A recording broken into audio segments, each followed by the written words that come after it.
All right, so here we should be. It looks like I've got OBS up and running, a little different. It looks like I'll have to work on my video source. I'm not sure why I'm only in a wee little window there. But hello and welcome to the live stream. Today I wanted to sit down and take a few minutes to talk about what's going on with the show as a result of what's happening with Patreon and the recent polls. Let's see if I can do something real quick.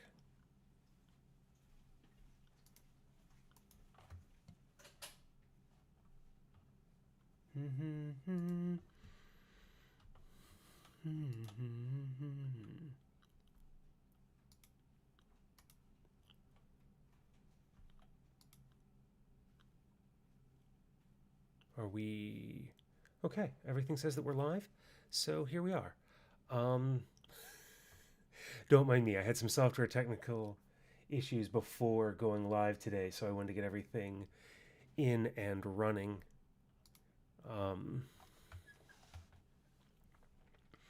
And try this a little differently, though the video does not look quite right. Let's try something else.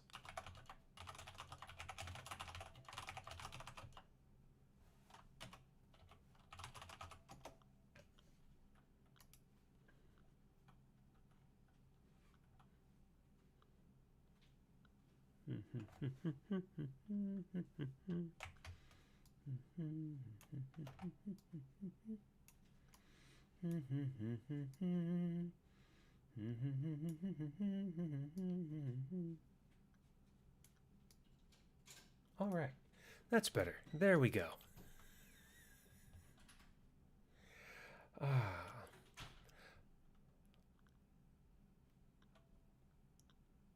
Okay. Sorry about that. Still learning how to use OBS because it just started working with my camera software today, but that's much better. All right, so then, where are we? With Patreon and the recent poll that I put out looking for questions and feedback, the results were pretty straightforward. What most people were interested in, which received 8 votes, was for design. In second place was gardening and homesteading, including additional information about soil, plants, and animals. Oh, looks like another vote snuck in. I am sorry. We are now tied. First place is design and social permaculture with 8. Second place is solidly gardening and homesteading, which includes, how to include soil, plants, and animals in your design, as well as some of those skills that go with, creating a more resilient place to live. In third place, with 6 votes, we have natural building. And then what rounds out the results of this poll is alternative economics and permaculture philosophy, diving deeper into the ethics, principles, and other ideas that build permaculture. Wait, what's the telltale sign of OBS, Jason? Is it learning how to use it, or scrolling my windows around? But yeah, like based on that feedback, I think that gives some pretty good direction on where the show should go from here. Really diving into those ideas and having brought together all of my resources over the last several months, kind of with this portion of the sabbatical, where I'm feeling really comfortable is being able to provide reading lists and books to build out your library around those ideas. That gives me some space then to dive into other material that I've written, to revisit some of the conversations that I've had in the past around these ideas.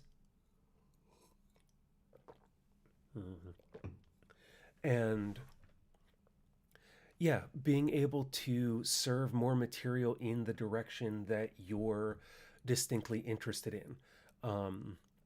I was kind of surprised that we didn't wind up with more of like the introductory material, because that's what I tend to get email requests for.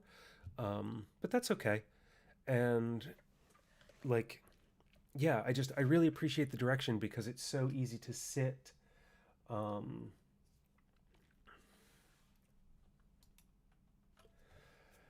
back here and just kind of drive along and kind of be an autopilot. But that's where it's been really helpful also because as I've received some requests for particular interviews, because I'm not planning to do one offs, I've been reaching out to co host David Bilbrey for him to do some of those conversations.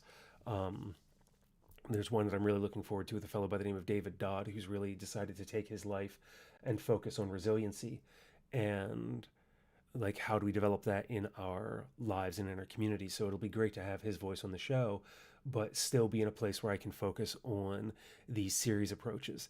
This feedback in the poll, and in particular the comments that were shared, also put me in a place where um, we can kind of like dive deeper into some of these other ideas. Like Jill and Karen in their responses said, they'd be interested in permaculture in an urban setting. And as I've been putting together my notes for that in the upcoming episode, um, it's really helpful. Um, yeah, to look at that and see how much material there is out there um, in this realm now.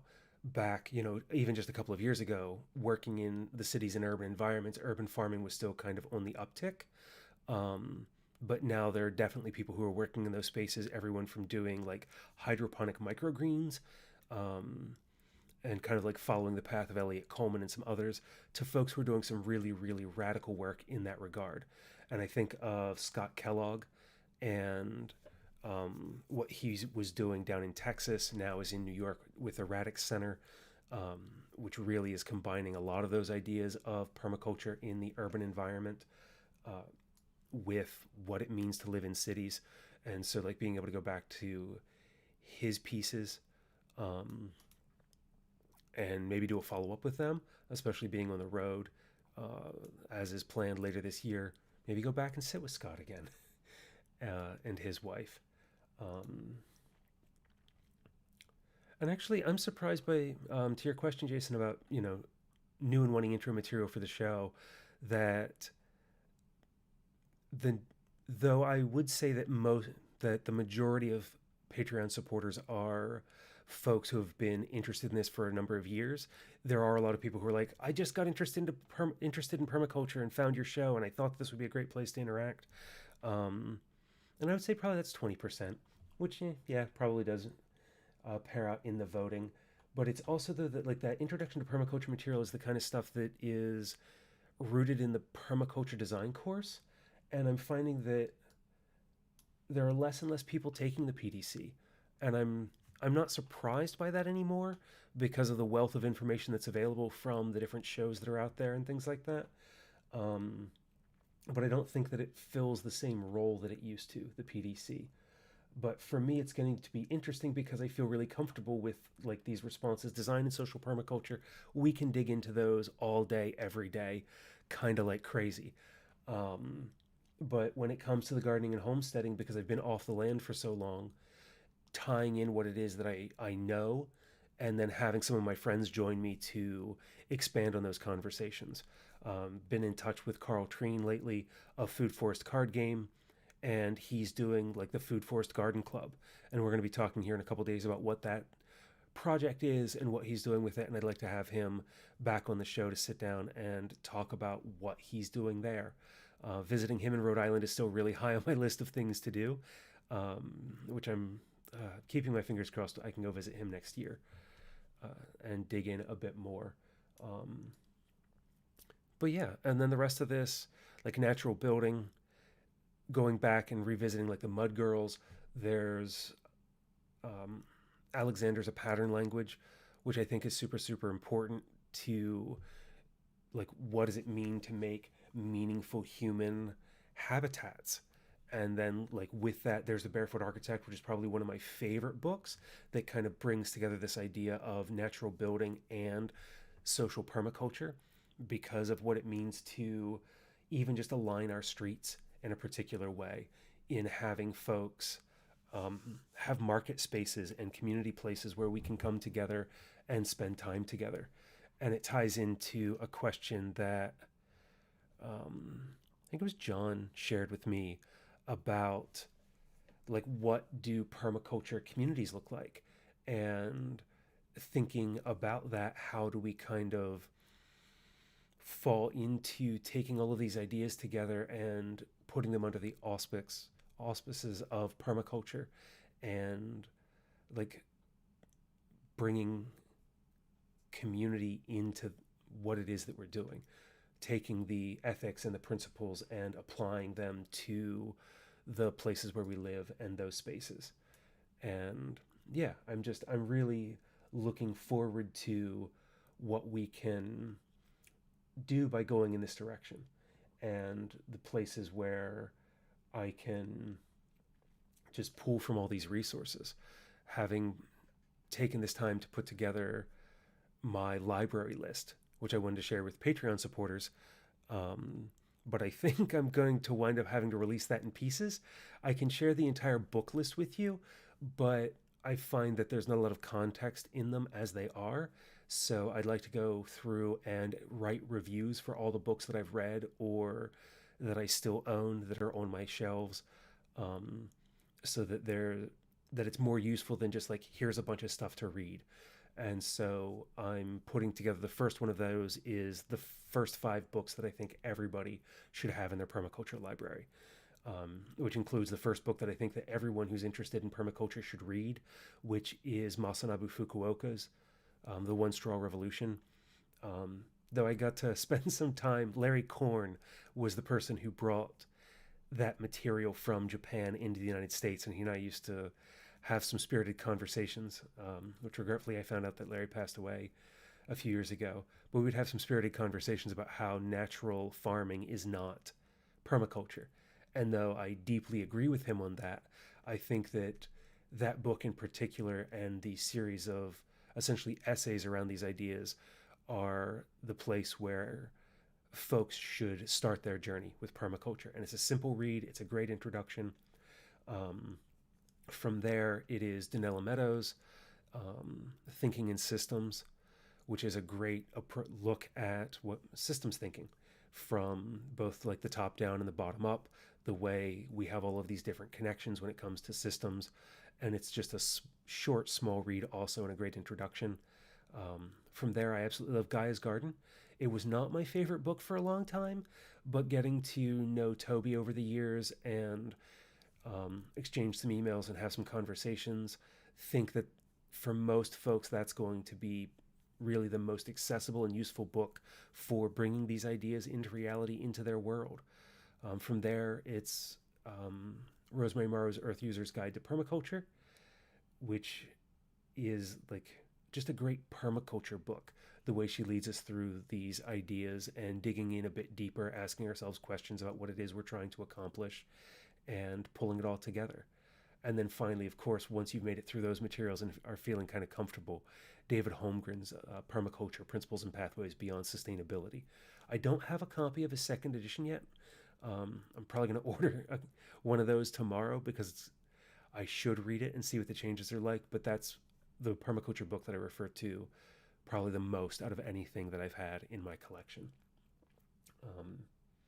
But yeah, I'm just really looking forward to being able to take these interests and direction and be able to apply them to what will be happening with the show. There's just simply, after doing this for 10 years, there's so much material that's available to share. And now I kind of have a way to parse that out and a way to work with it, and also how to focus on where those things are, and how to use them. I'm also thinking of, for Patreon supporters, doing some weekly polls about what's currently available and seeing what you'd like me to work on. Probably start pretty generically about whether those should be like short podcast episodes or articles, or posts. And from there, like, what is the particular topic that we should be covering as we go, so that I can, just have a clearer understanding of what I should be working on in addition to the upcoming podcast series, and use your feedback to get a bit of clarity on what to do with this material. And yeah, and continuing to ask for your feedback on like who you want on the show and things like that, so that we can continue to have this be more community driven.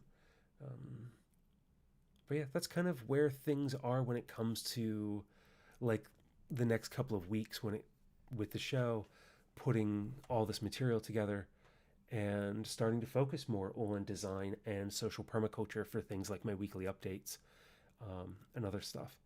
So before I draw this new OBS driven live stream to a close, does anybody have any questions for me?